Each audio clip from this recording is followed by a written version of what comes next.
코로나19와 그 다양한 삶의 문제 속에서도 이 예배 자리에 나와 하나님께 예배 드리는 것이 그리스도인의 참 기쁨이고 행복임을 고백합니다. 이 귀한 시간 우리에게 주시는 하나님의 살아있는 말씀을 깊이 묵상할 수 있기를 간절히 소망합니다. 아마 하늘문교회 성도님들께서는 저보다도 많은 잔치에 참여를 해보셨을 것 같습니다. 혹은 잔치를 직접 여신 적도 있으실 것입니다. 이처럼 사람들은 결혼 예식 혹은 돌잔치와 같은 다양한 크고 작은 그런 잔치들을 경험을 합니다. 그런데 크고 작은 잔치에 있어 중요한 한 가지는 제가 생각했을 때 바로 예복이라고 생각합니다. 성도님들께서도 알고 계시겠지만 8월에 연휴를 맞이해서 처음 100일을 맞이하는 조카를 보러 서울에 갔었습니다. 저는 평소 편한 복장을 좋아해서 주로 운동복을 자주 입고 다니곤 합니다. 그런데 처음 100일을 맞이하는 조카를 보러 갈 때에는 정말로 깨끗한 옷, 새 옷을 사서 잘 차려입고 그렇게 신경을 많이 써서 설레는 마음으로 우리 조카를 보러 갔던 기억이 납니다. 이처럼 특별한 잔치에 갈 때는 옷에 신경을 많이 쓰게 됩니다. 가까운 가족은 한복을 입기도 하고 때로는 초대받은 손님들은 보통 밝은 정장을 입고 참석을 합니다. 이처럼 우리가 상황에 따라 혹은 문화에 따라 예절을 차릴 때 입는 옷을 우리는 예복이라고 합니다. 오늘 마태복음의 말씀은 하나님 나라에 대한 예수님의 그런 혼인잔치 비유가 나오고 있습니다. 그리고 이 혼인잔치 비유에서 예수님께서는 결혼잔치에 청함을 받았으나 그 청함을 거절한 사람, 청함을 받고 참여는 했으나 예복을 입지 않은 사람, 그리고 청함을 받고 그에 맞는 그 잔치에 걸맞은 예복 역시 차려입은 사람들, 이렇게 세 부류의 사람을 소개하고 있음을 보게 됩니다. 우리 함께 본문 말씀 마태복음 22장 1절에서 2절 말씀을 함께 읽도록 하겠습니다. 네, 넘겨주세요. 우리 함께 읽겠습니다. 예수께서 다시 비유로 대답하여 이르시되 천국은 마치 자기 아들 위하여 혼인 잔치를 베푼 어떤 임금과 같으니. 아멘. 마태복음에서 표현하고 있는 이 천국, 곧 하나님 나라를 예수님께서는 주로 잔치로 비유를 하셨어요. 그 중에서 혼인 잔치로 많이 비유를 하고 계십니다. 이러한 비유는 다음과 같은 의미가 있습니다. 먼저는 하나님 나라는 곧 믿음으로 살아가는 그리스도인들을 향한 하나님의 선한 잔치, 은혜의 잔치, 사랑의 잔치라는 것입니다. 이것은 구원의 잔치이며 새 생명의 잔치입니다. 이 잔치 안에서 모든 성도는 그리스도 예수 안에서 성령의 도우심으로 하나님과 깊고 깊은 교제를 나누며 누리게 됩니다. 다음으로 이것은 영원한 신랑 되시는 예수 그리스도와 그의 신부가 되는 교회와 그리스도인의 혼인잔치이며, 그리스도인은 예수 그리스도의 신부로서 세상을 향한 사명을 품고 살아갑니다. 마지막으로 이 잔치는 모든 열방을 향해 열린 하나님의 조건 없는 그리고 전적인 사랑을 의미하며 그 사랑의 초대입니다. 그렇게 이 초대는 예수 그리스도를 통해 모든 열방에 선포하시는 사랑의 하나님의 그런 청함의 사건입니다. 그래서 오늘 마태복음의 말씀을 통해 이 이혼잔치에 청함을 받은 세 부류의 사람을 보면서 우리가 어떤 믿음으로 살아가는 그리스도인이 되어야 하는가를 함께 말씀을 통해 알아보려고 합니다. 우리 함께 본문 말씀 마태복음 22장 3절에서 4절 말씀을 한 번 더 읽도록 하겠습니다. 말씀을 읽겠습니다.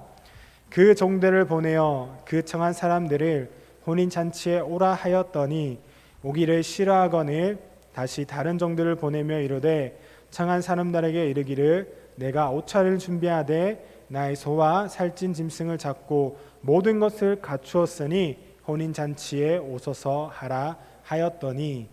아멘. 첫 번째 청함을 받은 부류의 사람을 보도록 하겠습니다. 오늘 본문 말씀을 보면 잔치를 베푼 임금이 자신들의 종들을 보내어 청함을 받은 사람들을 잔치에 불러오게 합니다. 이것은 오늘날 우리가 청첩장을 보내듯이 혼인잔치 전에 이미 임금이 나라의 몇몇 사람들을 초청했다라는 것을 의미합니다. 어쨌든 임금은 이들을 성대한 혼인잔치에 초대했습니다. 하지만 그들은 그 잔치에 참여하기를 싫어합니다. 그래서 다른 종을 보내어 맛있는 고기와 수많은 음식과 멋지고 아름다운 그런 많은 것들을 준비했다고, 그러니 꼭 참여하라고 다시 종들을 보내어 전하게 합니다. 여러분, 어느 나라에서나 왕의 명령은 곧 법과도 같습니다. 두려워하며 그 청함을 받아들이는 것이 왕의 백성이 된 자들의 당연한 도리였습니다. 하지만 이 왕은 정말 자신의 백성을 사랑한 왕이었던 것 같습니다.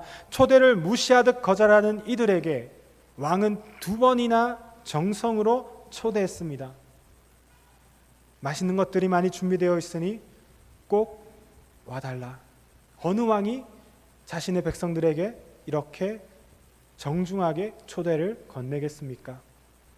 그러나 역시나 청함을 받은 자들의 반응은 그 임금의 초대가 달갑지만은 않습니다. 우리 함께 본문 말씀 마태복음 22장 5절에서 6절 말씀을 함께 읽도록 하겠습니다. 함께 말씀을 읽겠습니다. 그들이 돌아보지도 않고 한 사람은 자기 밭으로 한 사람은 자기 사업하러 가고 그 남은 자들은 종들을 잡아 모욕하고 죽이니. 아멘. 미리 청함을 받은 자들은 임금의 종에게 이런저런 핑계를 대고 있습니다. 자기 밭에 일이 바빠 밭으로 가는 사람, 자기 사업 때문에 참여하지 않은 사람과 같이 눈치를 살피며 여러 이유와 여러 변명과 핑계를 대고 그 청함을 거절합니다. 그냥 정중하게 거절이 아니라 대놓고 무시하고 돌아섭니다. 이뿐만이 아닙니다. 청함을 받은 자 중 몇몇은 왕의 초대장을 전하러 온 종을 무자비하게 죽이기까지 합니다. 그런데 여러분, 이처럼 임금의 청함을 거절하는 예수님의 비유는 또 다른 한 예수님의 비유를 생각나게 합니다. 우리 마태복음 21장 37절에서 39절 말씀을 한번 보도록 하겠습니다. 마태복음 21장 37절에서 39절의 말씀입니다. 함께 말씀을 읽겠습니다. 후에 자기 아들을 보내며 이르되 그들이 내 아들을 존대하리라 하였더니 농부들이 그 아들을 보고 서로 말하되 이는 상속자니 자 죽이고 그의 유산을 차지하자 하고 이에 잡아 포도원 밖에 내쫓아 죽였느니라. 아멘. 한 주인이 자신의 포도밭을 농부들에게 새로 주고 맡기고 떠났습니다. 그리고 열매를 거둬들일 철이 가까이 왔을 때 주인은 돌아와 포도밭의 소출을 농부들에게 받기 위해 종들을 그들에게 보냅니다. 그것도 2번이나 종들을 보내게 됩니다. 하지만 포도의 소출을 받기 위해 보낸 주인의 종들을 붙잡아 때리고 돌로 치며 심지어 죽이기까지 합니다. 그런데도 주인은 여기까지도 참습니다. 그리고 생각합니다. 자기 아들을 보내면 그 농부들이 자기 아들을 존중하며 귀하게 대할 것이다 라고 말입니다. 그러나 농부들은 오히려 더 큰 욕심을 내게 됩니다. 그들은 그 아들을 죽이게 되면 자신들이 그 포도밭의 전부를 차지할 것으로 생각을 합니다. 그렇게 농부들은 참으시고 사랑하시어 끝내 제 아들을 보내준 주인을 배신하고 그의 아들을 죽이게 됩니다. 여러분, 이 두 비유에 나오는 사람들이 누구인지 알고 계십니까? 그렇습니다. 바로 당시 이스라엘의 유대인들입니다. 그 중에서도 유대인 지도층인 바리새인과 서기관들입니다. 즉 예수님께서는 하나님 나라를 받아들이지 않고 믿지 않은 당시 유대인들의 모습을 혼인잔치 비유와 포도원 농부 비유를 통해 강력하게 이들을 비판하고 있는 것입니다. 그렇게 하나님께서는 당시 유대인들과 그 지도층들을 이렇게 표현하고 계십니다. 우리 마태복음 15장 8절과 9절 말씀을 함께 읽도록 하겠습니다. 마태복음 15장 8절과 9절의 말씀입니다. 함께 말씀을 읽겠습니다. 이 백성이 입술로는 나를 공경하되 마음은 내게서 멀도다. 사람의 계명으로 교훈을 삼아 가르치니 나를 헛되이 경배하는도다 하였느니라 하시고. 아멘. 그렇습니다. 당시 유대인과 그 지도층은 하나님의 놀라운 초대를 전하러 온 예수님을 무시했습니다. 예수님께서 함께 그 잔치에 참여하자고 청했지만 그들은 예수님을 시기했고 질투했습니다.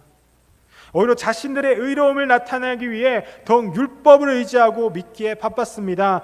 그럼에도 불구하고 하나님께서는 그들을 사랑하시어 독생자 아들 예수 그리스도를 보내셨고 하나님 나라의 복음을 전해 주셨습니다.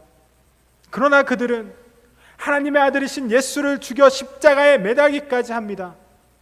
그렇게 그들의 마음에 예수께서 선포하신 하나님 나라에서 그들은 멀어져만 갔고 헛되이 믿었으며 오히려 세상의 가치관으로 만든 수많은 율법을 믿고 사랑하며 의지하게 됩니다. 여러분, 예수 그리스도를 통한 하나님의 청함은 그 정말 놀랍고 놀라운 사랑의 초대입니다. 참으시고 사랑하시어 제 아들 독생자 예수를 보내시기까지 하는 은혜의 청함의 사건입니다. 그러나 그 청함을 거절하여 믿지 않는 자들의 그 결말은 분명하다라는 사실입니다. 우리 함께 본문 말씀 마태복음 22장 7절 말씀을 함께 읽도록 하겠습니다. 마태복음 22장 7절 말씀을 함께 읽겠습니다. 임금이 노하여 군대를 보내어 그 살인한 자들을 진멸하고 그 동네를 불사르고. 아멘. 여러분, 하나님은 사랑의 하나님입니다. 그러게 끝까지 믿지 않는 자들을 포기하지 않으시고 하나님 나라의 복된 잔치에 초대를 하여 주십니다. 하지만 사랑의 하나님께서는 마찬가지로 공의의 하나님이시기도 합니다. 그렇게 그 청함을 거절하는 자들의 결말은 심판뿐입니다. 예수님께서는 포도원 농부 비유에서 주인의 아들을 죽인 농부들을 악한 자들로 간주하고 진멸하였다고 전하고 있습니다. 그리고 혼인잔치의 부위에서 그 청함을 거절한 자들에게 임금은 군대를 보내 그 동네를 불사르고 그 동네의 사람들을 모조리 진멸하셨습니다. 이처럼 그 청함을 듣지 않고 믿지 않는 자들의 결말은 너무나 분명하다라는 것이죠. 사랑하는 하나님 교회 성도 여러분, 하나님께서 독생자 예수 그리스도를 보내시어 삶과 죽음과 부활로 하나님 나라의 복음을 전하셨듯이 이제 사랑하시되 끝까지 사랑하시는 예수 그리스도께서 믿음으로 살아가는 저와 여러분을 통해 하나님의 놀라운 청함의 은혜를 믿지 않는 자들에게 전하시려 작정하셨습니다. 그러나 당시 유대인들과 같이 하나님의 놀라운 초대를 거절하고 여전히 세상의 가치관과 자신의 의로움으로 살아가는 주위의 가족, 친구, 이웃이 있지는 않습니까? 혹은 그 유대인들이 우리이지는 않습니까? 분명한 것은 청함을 듣지 않고 믿지 않은 자들의 결말은 심판뿐이다라는 사실입니다. 그런데도 어찌 삶 속에서 마주치는 믿지 않은 형제들을 보며 눈물을 흘리지 않을 수 있겠습니까? 이제 이 복음을 듣고도 믿지 않는 우리의 자녀들, 가족, 친구, 이웃을 향해 탄식하시는 그 성령님의 마음을 품고 함께 눈물을 흘리며 복음을 전할 수 있어야 한다라는 것입니다. 그래서 이들에게 죽기까지 하나님 나라의 복된 잔치의 청함을 전달했던 예수 그리스도와 같이 그 복음의 통로로서 저와 여러분들이 그 사명을 잘 감당하는 그런 우리 하늘문 교회 성도 되길 간절히 소망합니다.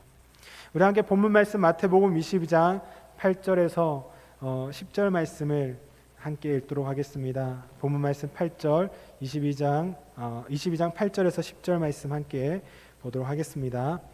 이에 종들에게 이르되 혼인잔치는 준비되었으나 청한 사람은 합당하지 아니하니 내거리 길에 가서 산을 만나는 대로 혼인 잔치에 청하여 오라 한대 종들이 길에 나가 악한 자나 선한 자나 만나는 대로 모두 데려오니 혼인 잔치에 손님들이 가득한지라. 아멘. 두 번째 그리고 세 번째 청함을 받은 불의의 사람을 보겠습니다. 잔치가 시작되었습니다. 하지만 청함을 받았던 사람들은 아무도 오지 않았습니다. 그렇게 임금은 이제 종에게 나가서 만나는 사람마다 모두 혼인잔치에 참여하라고 전합니다. 명령을 들은 종들은 길에 나가 악한 자나 선한 자나 가리지 않고 모두 그 자리에 데려오게 됩니다. 공관복음인 누가복음에서는 누가가 이것을 이렇게 기록합니다. 함께 누가복음 14장 21절 말씀을 함께 읽도록 하겠습니다. 누가복음 14장 21절 말씀입니다. 종이 돌아와 주인에게 그대로 구하니 이에 집주인이 노하여 그 종에게 이르되 빨리 시내의 거리와 골목으로 나가서 가난한 자들과 몸 불편한 자들과 맹인들과 저는 자들을 데려오라 하니라. 아멘. 누가는 길거리의 사람들을 조금 더 자세히 기록하고 있습니다. 그들 중에는 악한 자, 선한 자 가리지 않습니다. 또한 그들은 가난한 자, 몸이 불편한 자, 맹인 등 당시 다방면으로 소외당하는 사람들임을 전하고 있습니다. 어쨌든 임금은 종들을 시켜 닥치는 대로 그 혼인잔치의 자리를 채우게 됩니다.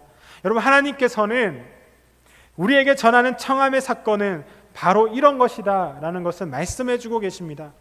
하나님 나라의 복된 잔치는 온 열방을 향해 열려있는 은혜로의 초대입니다.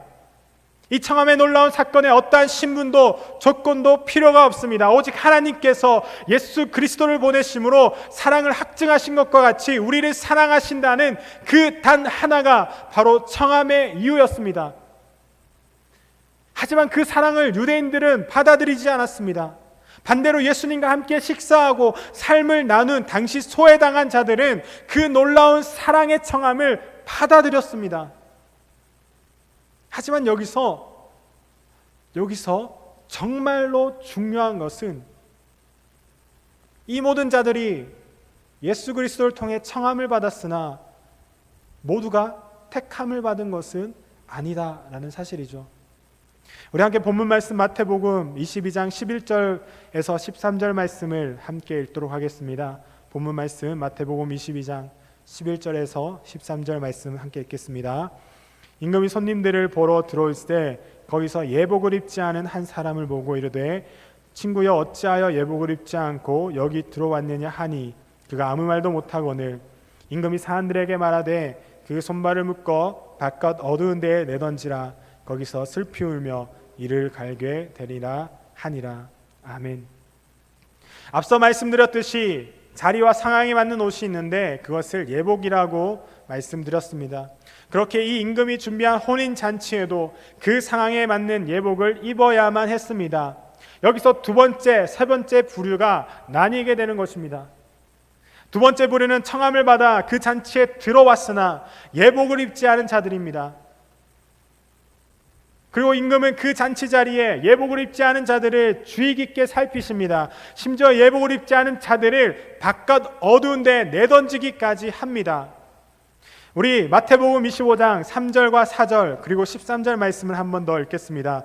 우리 3절과 4절 말씀부터 읽겠습니다.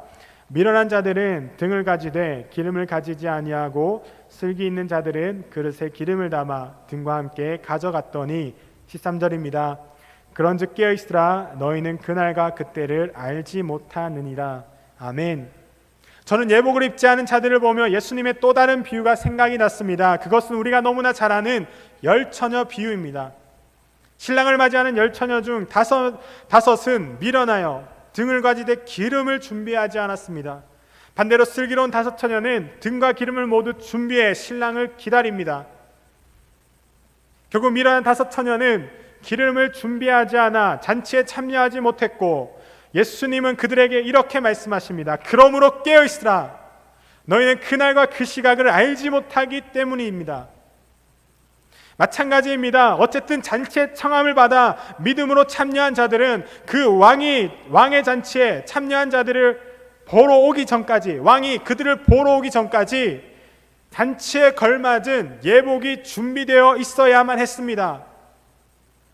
그렇게 예복을 입지 않아 바깥 어두운 데에 내던져진 자들에게 예수님께서 전하시는 메시지는 단 한 가지다라는 것이죠. 우리 갈라디아서 3장 26절에서 27절 말씀 읽도록 하겠습니다. 갈라디아서 3장 26절에서 27절 말씀을 함께 읽겠습니다. 너희가 다 믿음으로 말미암아 그리스도 예수 안에서 하나님의 아들이 되었으니 누구든지 그리스도와 합하기 위하여 세례를 받은 자는 그리스도로 옷 입었느니라. 아멘. 사랑하는 하느님 교회 성도 여러분, 하나님의 청함의 사건은 예수 그리스도를 통해 온 열방에 열려있는 은혜의 사건입니다. 이 은혜의 사건은 신분, 지위, 능력에 상관없이 예수 안에서 오직 믿음으로 참여하는 하나님 나라의 잔치입니다. 그렇게 그 청함을 믿음으로 받아들이고 하나님 나라의 자녀로 살아가는 자들은 하나님의 백성이요 그리스도인이 됩니다. 그러나 여기서 정말 중요한 것은 예수 그리스도께서는 믿음으로 청함을 받은 그리스도인이 그저 옛날의 그 상태 그대로 있기를 허락하지 않는다는 사실입니다. 그렇게 낡은 옷, 그렇기에 이 그저 옛날의 그 상태 그대로 있었던 낡은 옷, 죄로 인해 더럽혀진 옷을 그대로 입고 살아가는 것이 아니라 예수 그리스도 옷을 입고 그에 걸맞은 믿음으로 삶으로까지 이어가야 한다라는 것이죠. 하나님 나라에 걸맞은 예복, 그리스도의 모습을 닮아 살아가는 예복을 입고 믿음의 삶을 살아내야 한다라는 것입니다. 여러분, 하나님 나라는 예수 그리스도를 통해 보여주신 사랑과 정의와 진리와 자비와 거룩함이 아무런 방해도 받지 않고 다스리는 나라입니다. 혼인잔치에 입고 가야 하는 옷은 바로 그런 옷입니다. 그렇게 그 옷을 입지 않는다는 것은 더는 그 잔치에 머물고 싶지 않다라는 말과도 같습니다. 그렇게 예수님은 이렇게 비유를 마무리하고 계십니다. 우리 함께 본문 말씀 마태복음 22장 14절 말씀을 함께 읽도록 하겠습니다. 마태복음 22장 14절 말씀입니다. 청함을 받은 자는 많되 택함을 입은 자는 적으니라. 아멘. 예수 그리스도를 통한 하나님의 청함은 그 누구에나 열린 복된 소식입니다. 물론 그 청함을 바로 거절하는 유대인과 같은 무리가 있었습니다. 가끔 우리가 그런 유대인이 되기도 합니다. 그러나 예수 그리스도를 통해 하나님의 청함을 받아들였던 당시 소외당하던 자, 죄인들이 모두 택함을 받았다라는 것은 절대 아닙니다. 그들이 청함을 받고 택함을 받기 위해서는 옛날에 냄새나는 옷, 죄로 얼룩진 옷을 벗어야 합니다. 그 잔치에 걸맞은 예복, 그리스도로 옷 입어야 합니다. 오늘 살아가는 그리스도인도 마찬가지입니다. 많은 그리스도인은 하나님의 청함을 믿음으로 받아들입니다. 하지만 그 믿음이 청함을 받는 것에 그치게 됩니다. 믿음이 삶의 행함으로 이어지지 못할 때 많은 그리스도인들은 또다시 옛날에 입었던 냄새나고 추한 죄로 얼룩진 옷을 입고 살아감을 보게 됩니다. 여러분, 하나님께서 예수 그리스도를 통해 보여주신 사랑의 궁극적인 목적은 삶의 변화에 있습니다. 예수님이 만났던 사도 바울이 변했던 것처럼 옛삶을 청산하고 예수 그리스도께서 삶과 죽음과 부활로 보여주신 생명의 옷을 입고 믿음의 삶을 살아내야 한다라는 것이죠. 사랑하는 하느님 교회 성도 여러분, 하나님 나라의 복된 잔치로의 청함을 믿음으로 받았으나 여전히 버리지 못한 욕심의 옷, 교만의 옷, 거짓의 옷, 자기 의로움의 옷, 세상의 가치관으로 만들어진 옷을 입고 있지는 않습니까? 이제 낡을 대로 낡아버린 어떠한 새로움도 생명도 줄 수 없는 이 옛옷은 벗어버리고 하나님 나라에 걸맞은 아름다운 예복, 예수 그리스도로 옷 입고 나아갈 수 있기를 바랍니다. 이것이 청함을 넘어 택함의 자리로 나아가는 하나님 나라의 복된 삶이다라는 것입니다. 말씀을 정리하도록 하겠습니다. 함께 이사야서 61장 10절 말씀을 읽도록 하겠습니다. 함께 이사야서 61장 10절 말씀을 읽도록 하겠습니다. 내가 여호와로 말미암아 크게 기뻐하며 내 영혼이 나의 하나님으로 말미암아 즐거워하리니 이는 그가 구원의 옷을 내게 입히시며 공허의 겉옷을 내게 더하심이 신랑이 사모를 쓰며 신부가 자기 보석으로 당장함 같게 하셨음이라. 아멘. 하나님께서는 예수 그리스도의 모든 삶과 죽음과 부활을 통해 온 만민을 하나님 나라의 복된 잔치로 초대하셨습니다. 그러나 청함을 받아 그 혼인 잔치에 갔으나 예복을 입지 않은 자가 우리의 신앙의 모습이지는 않습니까? 하나님을 믿는 그리스도인으로 살아가야 하지만 여전히 청산하지 못한 세상의 옷, 낡은 옷, 죄로 얼룩진 옷을 입고 있지는 않습니까? 저명한 신학자 톰 나이트는 예수님의 혼인잔치 비유를 이렇게 해석하며 마무리하고 있습니다. 예수님의 사랑은 그들의 모습 그대로를 향해 다가갔지만 예수님의 사랑은 그들이 그대로 있는 것을 허락하지 않았습니다. 여러분, 그리스도를 옷 입고 예수를 닮아 살아가길 바랍니다. 누더기와 같았던 옛옷을 하나씩 벗어버리고 하나님 나라의 자녀로서 그에 걸맞은 옷, 예수가 입혀주시는 구원의 옷, 공의의 옷, 거룩하고 사랑이 넘치는 옷으로 단장하는 예수 그리스도의 거룩한 신부가 됩시다. 그래서 여전히 하나님 나라의 초청을 거절하여 죽어가는 사랑하는 나의 자녀들, 나의 가족들, 그리고 이웃에게 삶으로 하나님 나라를 드러낼 수 있기를 바랍니다.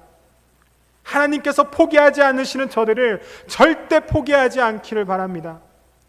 이것이 청함을 믿음으로 택함의 자리로 나아가는 저와 한은문교회 성도와 성도의 가정이 가진 하나님 나라의 복된 사명임을 간절히 기억하길 간절히 소망합니다.